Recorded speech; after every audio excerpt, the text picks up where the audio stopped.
ചോദിച്ചോളൂ ജനങ്ങളെ, ഞാൻ നിങ്ങൾക്ക് ഉത്തരം തരാമെന്ന് റബ്ബ് പ്രത്യേകം പറയുന്ന നേരമാണ്. ആരാണ് എന്നോട് ചോദിക്കാനുള്ളത്? ചോദിക്കുന്നത് തരാം. ആരുണ്ടെന്നോട് ദുആ ചെയ്യാൻ അവന്റെ ദുആക്ക് ഉത്തരം തരാം. ആരുണ്ടെന്നോട് പാപമോചനത്തിന് തേടാൻ ഞാൻ അവന്റെ തൗബ സ്വീകരിക്കാൻ റെഡിയാണ് എന്നിങ്ങനെ റബ്ബ് വിളിച്ചു പറയുന്ന യൻസിലു റബ്ബുനാ തബാറക വതആല ഇലസ്സമാഇ ദുനിയാ, നമ്മോടടുത്ത ഒന്നാമത്തെ ആകാശത്തിലേക്ക് അല്ലാഹു റബ്ബുൽ ആലമീൻ ഇറങ്ങി വരുന്ന നേരമാണ്. ആ അത്താഴത്തിന്റെ സമയം, സുബഹിയോടടുക്കുന്ന ആ സമയം.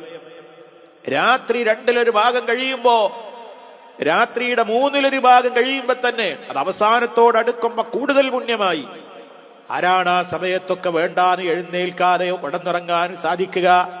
അതുകൊണ്ട് സഹോദരങ്ങളെ, ആ സമയത്ത് ഭക്ഷണം കഴിച്ചിട്ട് നമുക്ക് കിട്ടുന്ന സമയങ്ങളൊക്കെ അല്ലാഹു എന്ത് ചോദിച്ചാലും തരാമെന്ന് ഓഫർ പറഞ്ഞ നേരം, പാപമോചനം തരാമെന്ന് പറഞ്ഞ നേരം, അതല്ലേ വിശുദ്ധ ഖുർആനിൽ മുഅ്മിനീങ്ങളെ കുറിച്ച് പറഞ്ഞിടത്ത് 2 സ്ഥലത്ത് അല്ലാഹു പ്രത്യേകം എടുത്തു പറയുന്നുണ്ട്.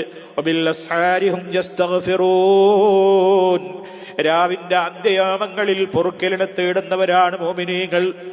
വഹും വൽ മുസ്തഗ്ഫിരീന ബിൽ അസ്ഹാർ, രാവിന്റെ അന്ത്യയാമങ്ങളിൽ ഇസ്തിഗ്ഫാർ നടത്തുന്നവരാണവർ എന്നൊക്കെ മുഅ്മിനീങ്ങളെ കുറിച്ച് പറയുന്നുണ്ട്. ആ സമയത്തിന്റെ പവറാ. അപ്പൊ ആ സമയത്ത് ഭക്ഷണം കഴിക്കുന്ന ഭക്ഷണത്തിലെ ബറക്കത്തുണ്ട്, ആ നേരത്തിനും ബറക്കത്തുണ്ട്.